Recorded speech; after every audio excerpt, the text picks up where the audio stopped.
And welcome back. I was actually trying to get my earphones fixed. All right, now let's take you to Argungu. The Argungu Festival is almost synonymous with Kebbi State. Now, it's a cultural hallmark recognized far and wide.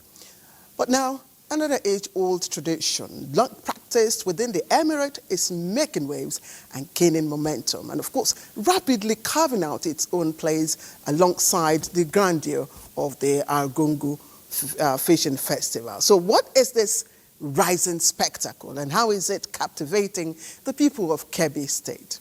Our correspondent, Abdul Jalil Mohammed Bawa, brings us the details on Newsline. Argungu Emirate is one of the 4 emirate councils in Kebbi State.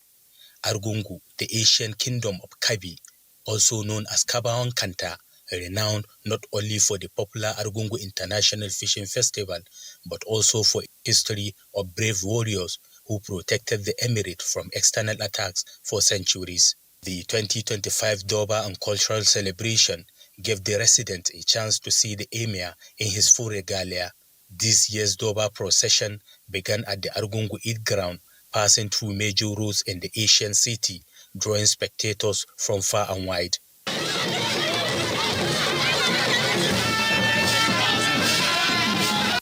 Apart from the main Durbar event, various cultural musicals and dances from different clans within the emirate were showcased at the emir's palace, highlighting the rich cultural heritage of the region.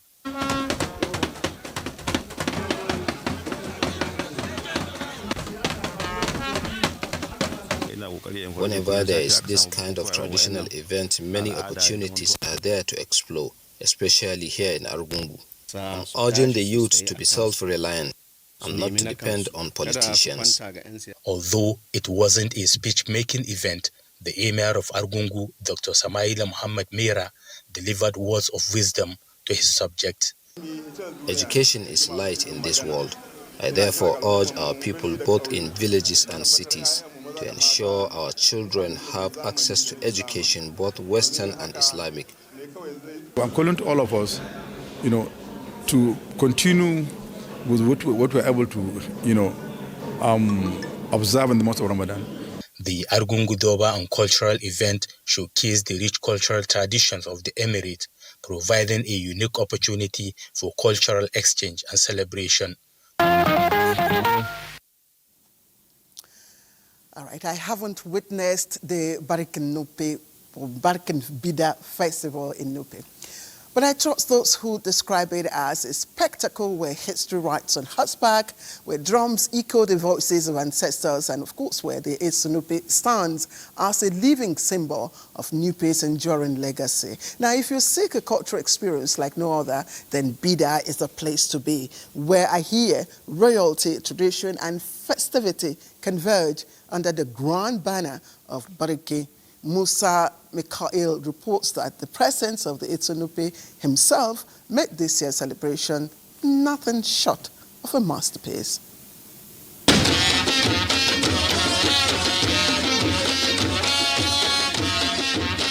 Bida, the ancestral home of the Nupis, came alive with a unique display of its rich culture and tradition, which signifies the last activity of this year's Eid al-Fitr. The annual event embodies the rich heritage of the Nupi people. The tradition that dates back to the beginning of the 19th century showcases royalty and spirituality, offering the subject a rare opportunity to take a glimpse of the Itsunupi in full royal regalia.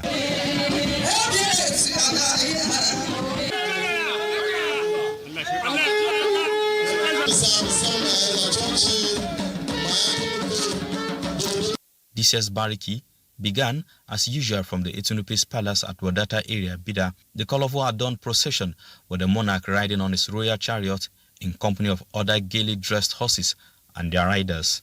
They went round the 3 royal houses of the emirate and major streets of Bida, providing a breathtaking spectacle of the emir.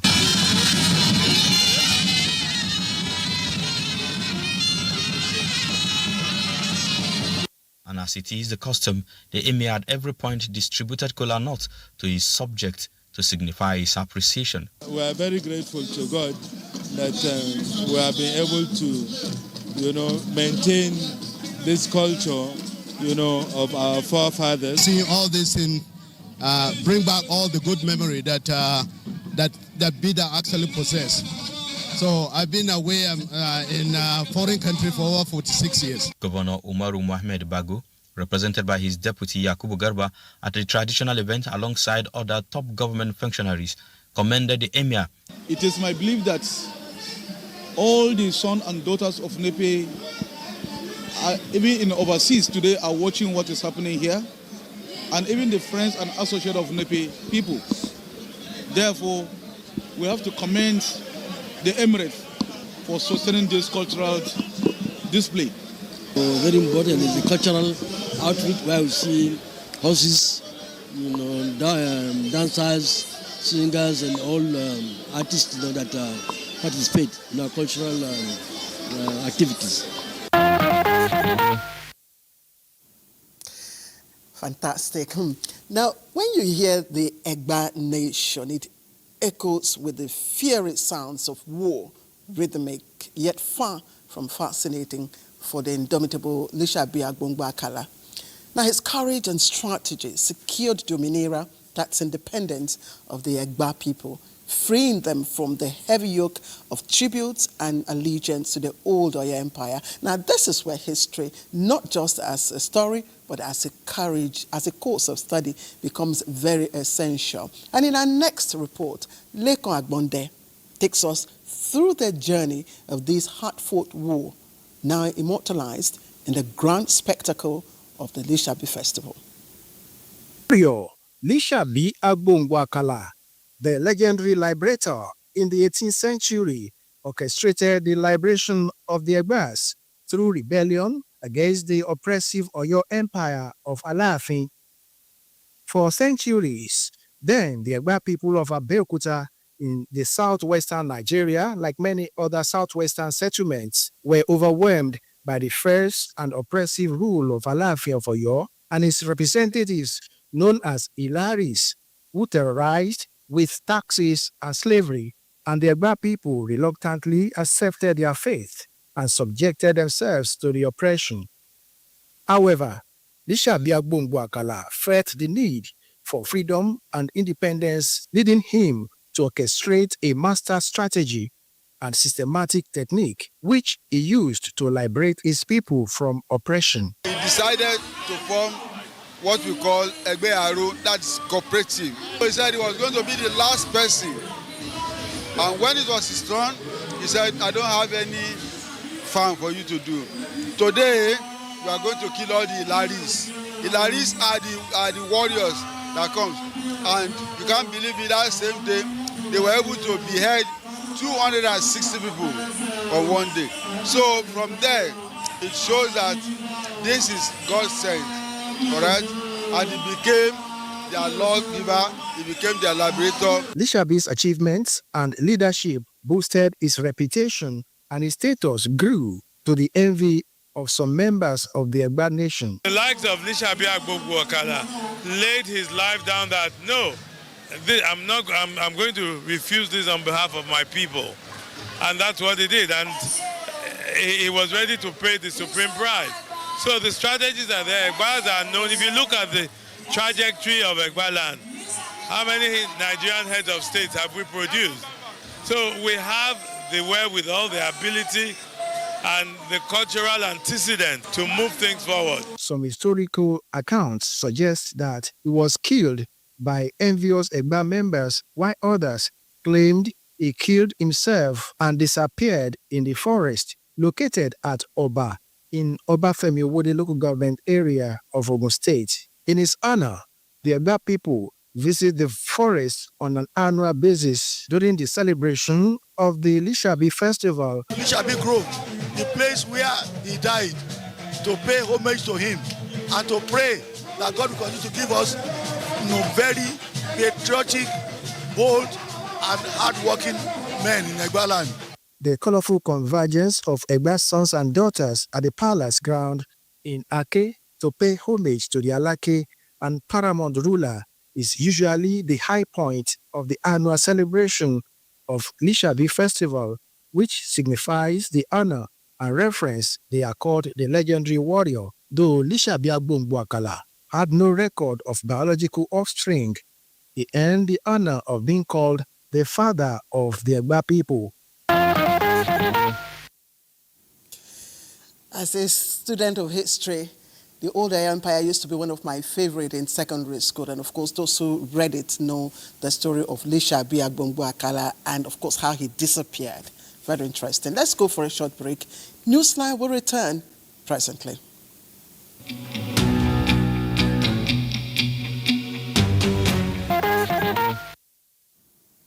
Welcome back to Newsline. If you've just joined us, you're right on time.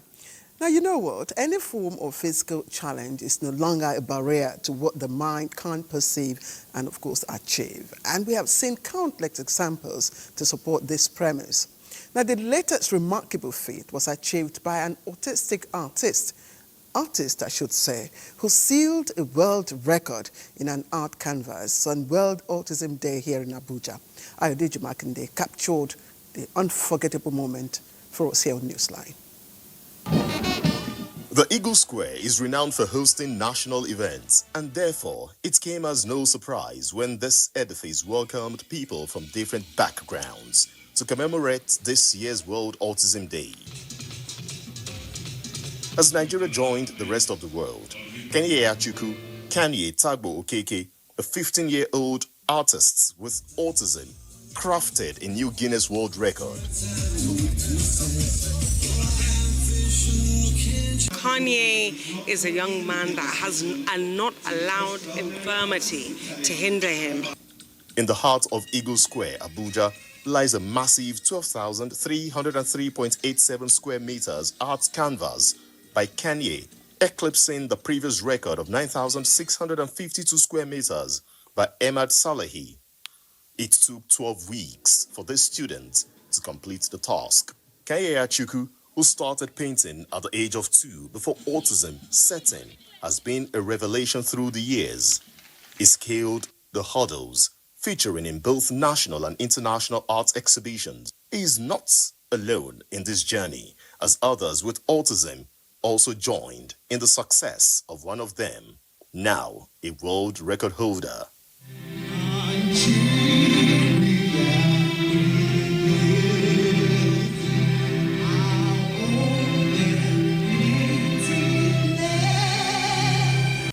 At the time he was born, and it was discovered that he has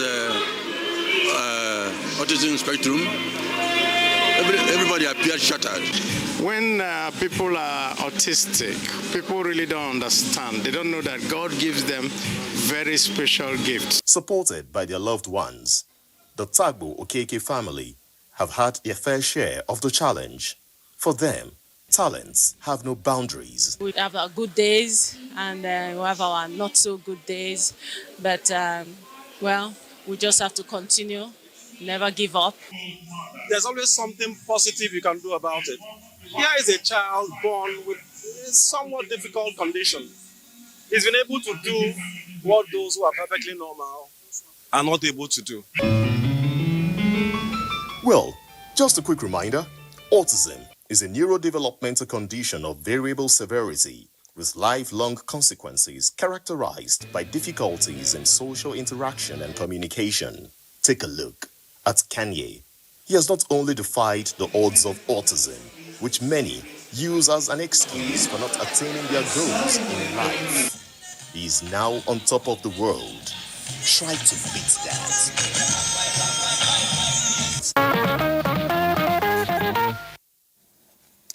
Absolutely fantastic. Now, the young man's name is Kanye Achukwu. Let's give him to God, and no doubt the hand of God is evident upon him. Let's take you to Maiduguri. Now, some time ago, here on Newsline, we brought to you the shocking story of Hawa and Hajara, two schoolgirls in Maiduguri who suffered horrific beating for plucking just mangoes. Now, we promised to keep you updated, and today we have news on that case. The girls have now recovered, regaining both their health and freedom from hospital care. Meanwhile, justice is slowly taking its course and Maman Shatima and his wife, who recorded and shared the disturbing video, have also been transferred from the NSCDC custody to Borno State Police Command for further investigation and possible prosecution. Here is our correspondent, Pauline Kuje-Fana, who has been following that story for us. The horrific incident, which was recorded by Maman Shatima's wife and shared on social media, left the two girls with physical and emotional scars. Hawa are primary 5 people, and Hajara are just as 2 students of Bolori 1 primary and junior day secondary school Maiduguri recounted their ordeal, describing how they were mercilessly subjected to the most gruesome punishment one could imagine. We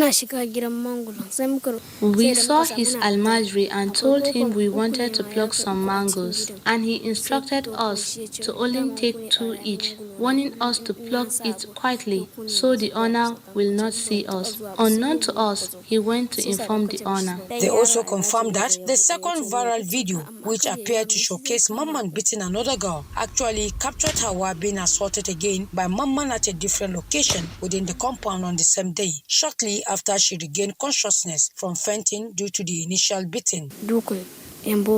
He asked if we knew what Boko Haram beating were. We said no, and he claimed he would show us. Initially, he pulled out a cutlass, threatening to kill us, but his wife intervened, replacing the cutlass with sticks. His wife washed my bloody head and applied salt to stop the bleeding. At one point, the phone his wife was using to record the brutal beating ran out of battery, and she briefly stopped to charge it. After a few minutes, she and her husband resumed recording and the beating continues, and that was the second viral video. I watched as my sister fainted 3 times and urinated twice. The girl's father, Mohammed Goni, appealed to the authorities to ensure justice for his traumatized daughters. I was at home one afternoon when my children were brought back in a tricycle with Hawa lying unconscious. It was only later when I was shown the disturbing video that I realized the full extent of the brutal beating they had endured.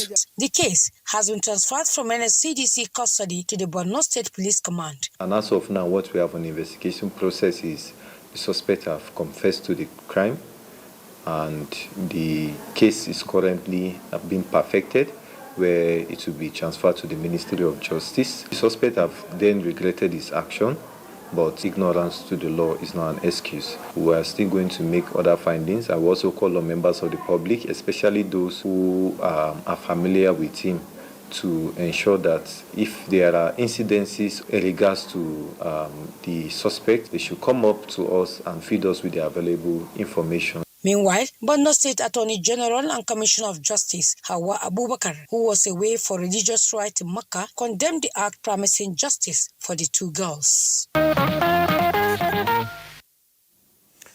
right, on a lighter note, we also shared here on Newsline last week the astonishing story of Gloria, the Wonder Woman on track, I call her, determined to pass the torch to the next generation of athletes.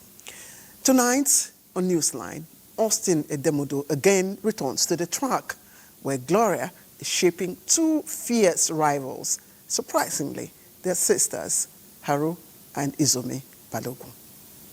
It was a typical training session of athletes under the tutelage of Coach Gloria at the training pitch of the Moshood Abiola National Stadium, Abuja.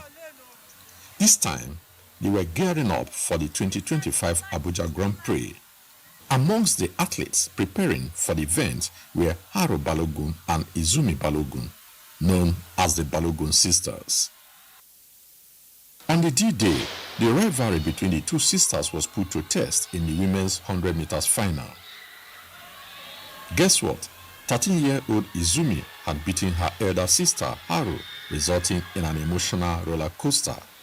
A surprise win indeed for Izumi.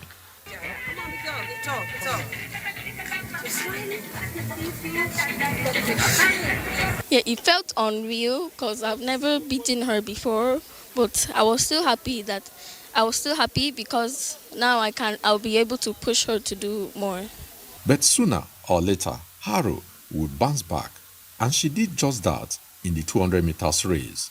this time without any sentiments.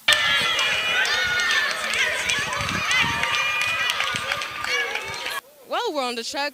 We just mind each other's business, but after we finish running, then we look back on our race together and talk about what we can improve and whatnot. You know, if you watched the race, you would have seen that it was very keenly contested between the two of them. It was really tight, So, well, as a parent, I think I did what a parent should do, cheered for each of them.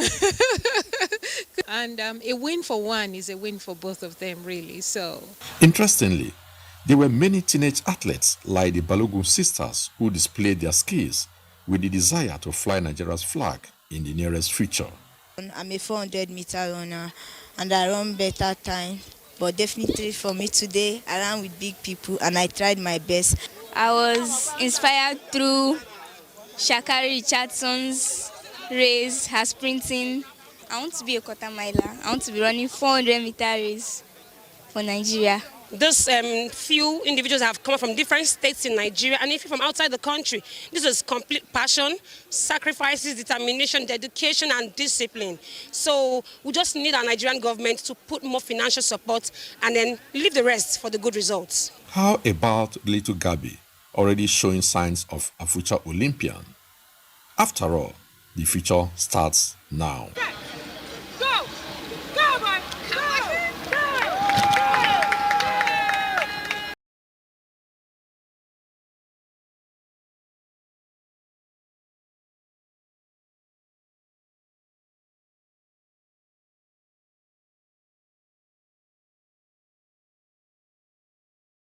About speed plus stamina, and that's a different ball game, and I think that's where your elder sister, of course, defeated you to it. All right.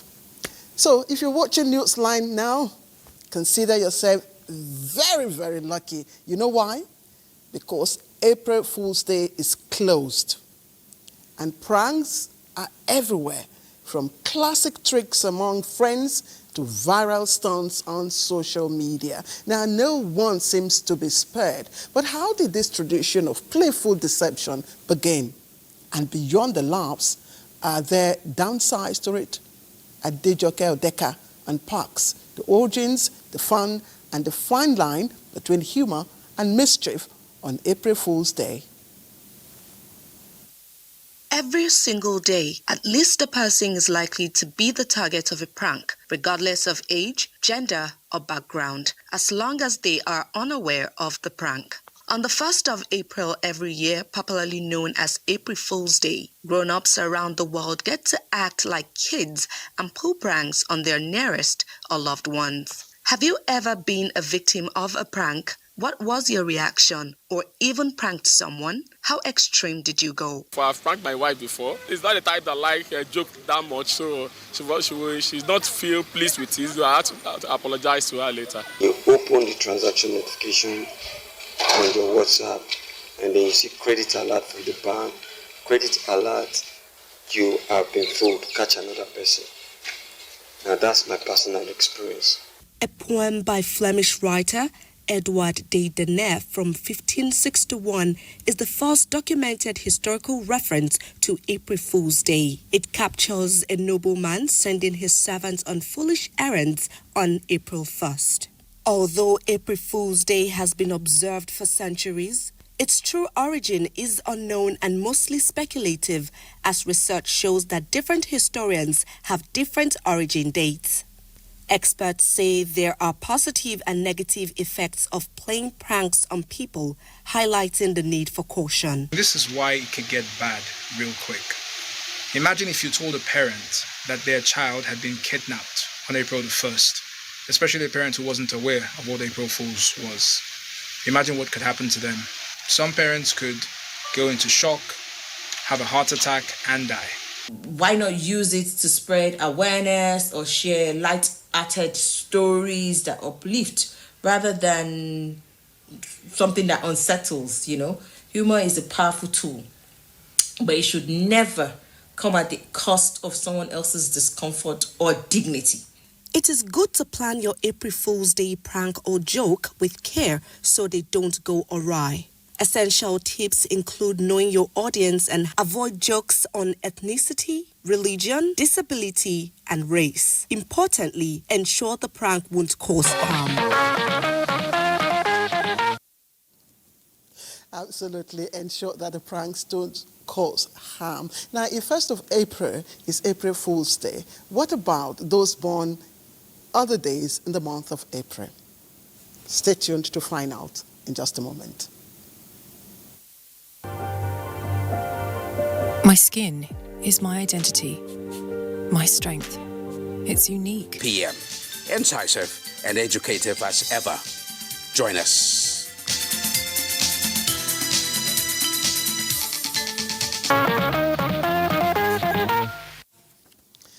All right. Now, you know, they say every year you adds more layers to your masterpiece. Now, for Professor Anthony Adegbulugbe, it's not just a masterpiece. It is a living testament to a life of purpose, scholarship, and unwavering faith.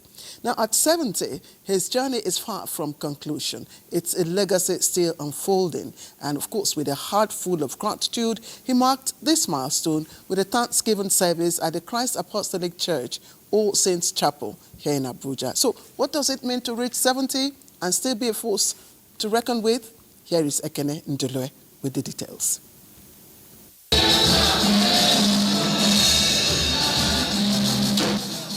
Through prayers, hymns, and testimonies, the Thanksgiving service celebrated the wisdom and dedication that have defined Professor Adegbulugbe's illustrious career as an academic, businessman, and pastor at the Christ Apostolic Church.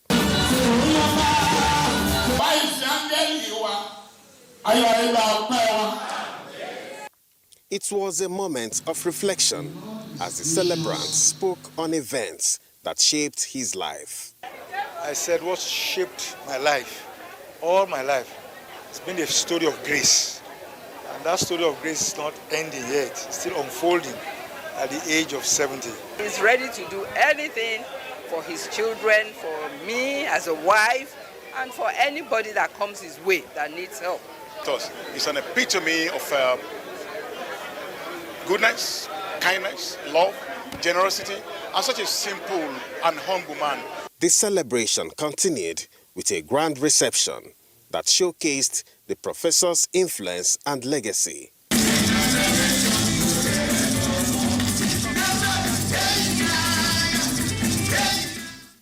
Professor Adegbulugbe is also the Chancellor, Joseph Ayo Babalola University, Osun State, and was renowned for being the best graduating student from University of Ife in 1976 with a perfect grade point average of 5.0. He is a genius. You can see that from his profile, both in and out of academics. He's full of humility, understanding, very hardworking, and compassionate. It's completely tribalized. You wouldn't know what tribe he belongs to when you meet him. He's fearless. The cutting of the birthday cake represented a new era in the life of the professor as he joins the League of Septuagenarians. Jesus! 2 books written by the professor were also unveiled at the event. To crown the celebration, the Christ Apostolic Church in a later event inaugurated Pastor Adegbulugbe as the first superintendent of the All Saints District Coordinating Council in FCT. Now, I know 3 people who escaped April Fool's Day and celebrated their birthday on the 5th of April. Now, the first is Sonny Ubo, who is a staff of NTA. The second is my sister, Roslyn Obasaha. Now, the third person, a devoted wife, loving mother, and the very definition of elegance. But beyond her warmth and grace, she's a name and presence that held viewers spellbound for years.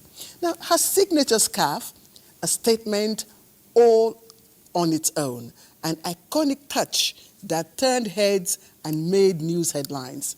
A heart so kind, so generous, that have many been touched by her warmth and selflessness. And just a few hours ago, Seun Olagunjo did it again, hitting the golden milestone in grand style. And Annie Daniels captured the gleeds for Newsline.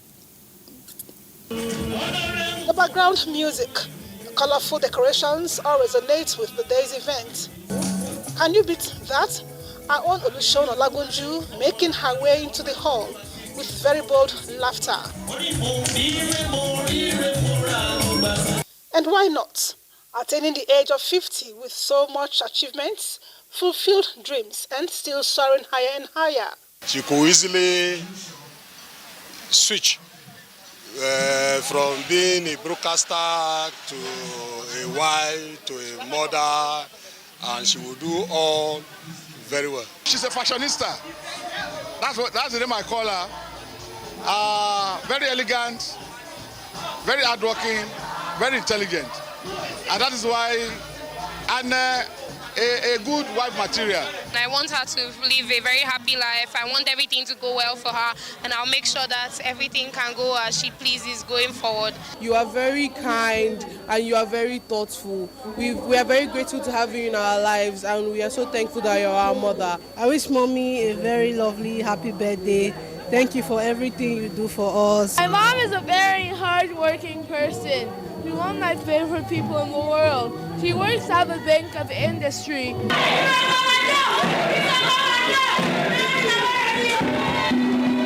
Are you then surprised that those who have at one time or another interacted with Seun, either as a broadcaster, entertainer, fashion designer, mentor, and so on, are all here to celebrate with her? It's a great moment that we've all been waiting for, and it has come today. So I'm happy for her, I'm happy for the entire family. We wish her unending mercy, exceeding grace, overflowing blessings, and more prosperous years in good health. As an ace broadcaster, Seun Olagunju decorated the screens of several media houses, including the Nigerian Television Authority, NTA. Thank you for joining us on NTA Network News. I am Seun Olagunju. So, the Executive Director News, Ayo Adewuyi, and the Director News, Halima Musa, on behalf of the Director General, Saliu Abdulhamid Jembos, staff and management of the NTA are here to make Seun's Day a very special one. Seun has always been a focused, dedicated young woman. She does not joke when it comes to her job. And for the birthday girl at 50, yet looking nothing like it, she tells us her secret. First, I have good genes from my parents. Let me say that. Then number two, I think I'm someone like they all said. I don't keep anything within me. Once I'm angry with someone, I let them know, and that's it. I'm not angry with someone and then I'm laughing with them. So, and then I try to give myself peace of mind at every opportunity I have. So I think that's part of it. When people try to free their mind of negativity, it reflects in their outer spirit. Now that's how to turn 50 with style. I mean, she didn't just mark 50. She also made a statement with a wardrobe, that had fashion, whispering goals. And if style were to be a language, Seun Olagunju would have been speaking it fluently for decades. All right, you're watching Newsline. Let's take another break, but don't go away. We still have more just before we round off.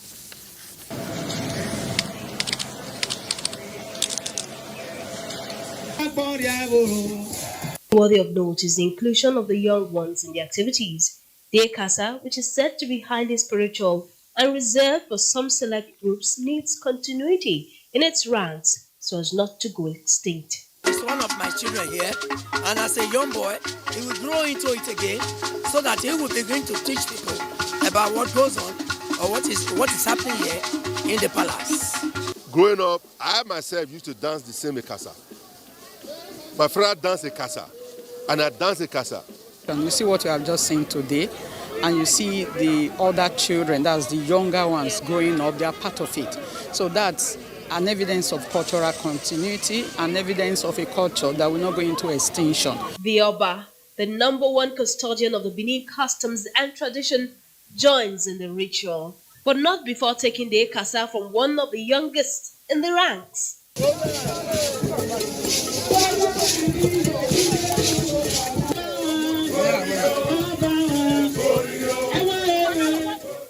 With all the rites performed, the funeral activities are hereby concluded. Like we just buried the mother Ikoyeme, the mother of Ewale II now. With this Ekasa, she's ascending to the heaven. Yeah, it's a symbol of authority for the Benin. 2 months of funeral activities for the Oba's mother. A lot of people have never seen this before. A lot of people are just getting to know the significance of the Ekasa dance just because of a woman who died 49 years ago. But she's not just a woman, she's the mother of the Oba, Ewale II. Next up is a Thanksgiving. Let's go.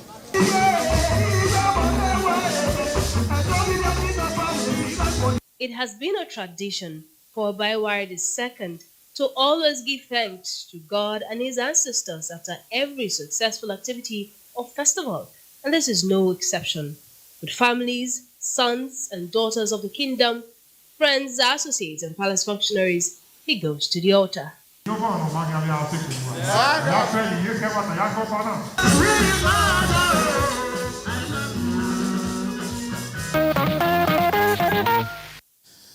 Fantastic. You can't beat Benin to tradition. Now, I've always wondered what truly makes people happy. Is it money or power?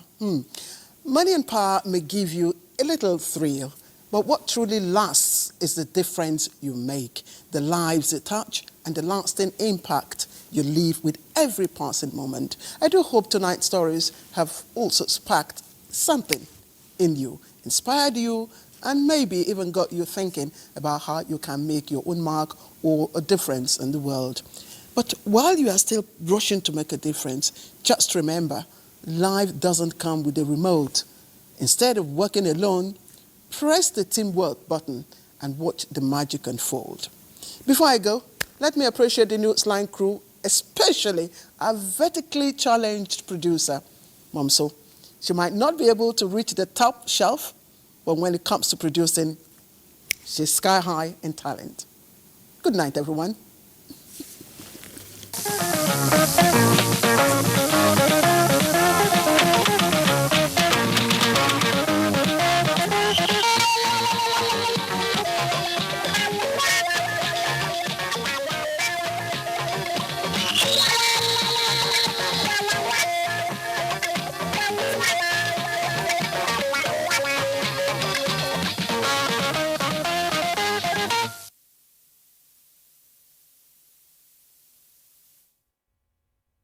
Perhaps you want to know more about the devices and gadgets you use.